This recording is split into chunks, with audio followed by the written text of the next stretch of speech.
Hi everyone! I hope you had a great week and you're ready for the new week ahead.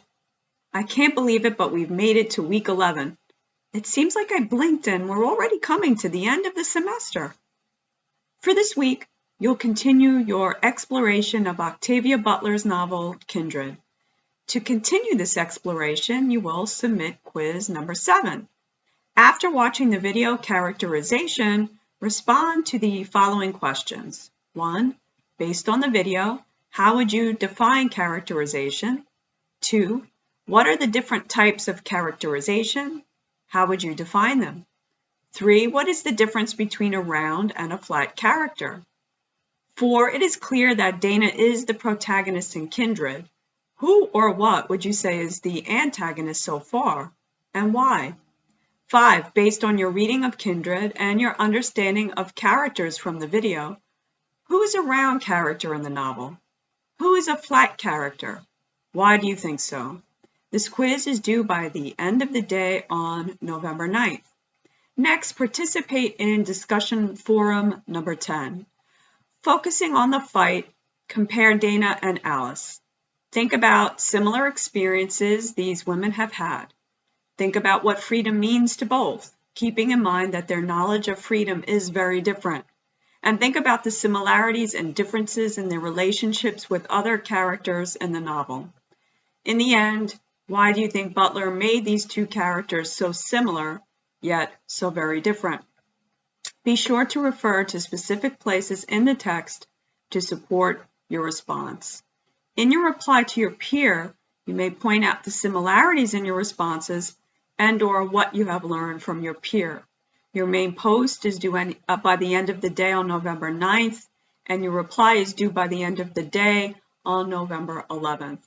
And lastly, you have journal entry number 11. So after reading that chapter, The Fight, respond to 3 out of these 6 questions. This journal entry is due by the end of the day on November 11th. Also, I want to draw your attention to a new folder in assignments. It's extra credit options. So in this folder, you'll find additional extra credit opportunities. You may complete all 3 assignments to receive 15 extra credit points, or you may complete 1 or 2 assignments. The choice is yours, and all the extra credit options are due by the end of the day on November 30th. So let's click on this folder and see what those options are. So we have extra credit option number 1, first contact. And for this extra credit option, write about a movie or television show that deals with aliens, extraterrestrials. So in a 1-page reflection essay, just 1 page, you may respond to some or all of the following questions, not necessarily in this order. So you could think about, how is the alien portrayed in the movie or show? Would you say that the alien is clearly an outsider, the other that does not belong? Would you say that the alien is a villain, a hero, a mirror of humanity's flaws and imperfections? Why do you think so? Why did you choose to write about this movie or show? What is appealing about it? Is it disturbing, shocking, humorous, absurd? A classic that you never saw before? A classic that's one of your favorites? Be specific. What deeper issues or themes does the movie or show raise about life and being human? Do you think the creators of the show or movie could convey these issues or themes without including the alien? Why or why not? And lastly, how would you characterize the first contact in the movie or show? Would you say that it is peaceful, ambivalent, catastrophic, historic? Why? So this extra credit option, as well as all the others, due by the end of the day on November 30th. Next, we have extra credit option number 2 related to the pseudo people module.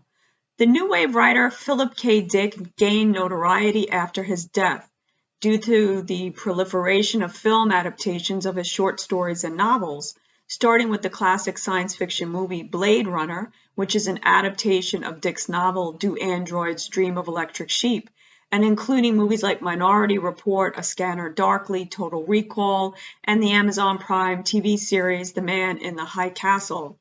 Dick's stories are known for their dreamlike atmosphere, their paranoia-filled dystopias, and blurred lines between fantasy and reality.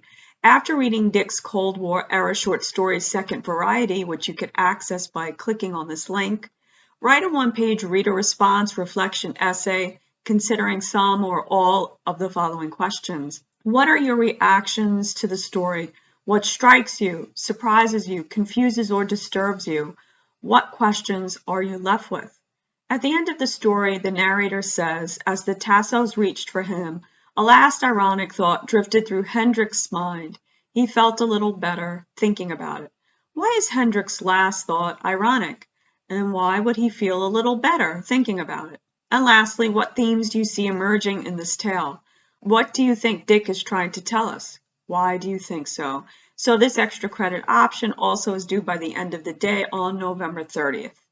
Also, we have extra credit option number 3 connected to the Amazing Journeys module.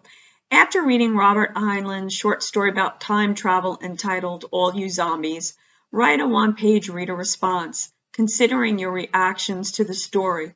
In your reader response, address the following questions, not necessarily in this order. What confuses you? What strikes you? What intrigues you? What makes you cringe about the story? And chances are it probably will make you cringe. So there's a little spoiler. Also, you may address the way in which Heinlein uses the literary device of paradox. What is the main paradox in the story? What does the paradox add to the story? What kind of an effect does the paradox have on you as a reader? So once again, this extra credit option is due by the end of the day on November 30th. If you have any questions, don't hesitate to contact me. Also, you may stop by during my virtual office hour on Thursday from 1 to 2 p.m. That's it for now. Take care, everyone. Bye.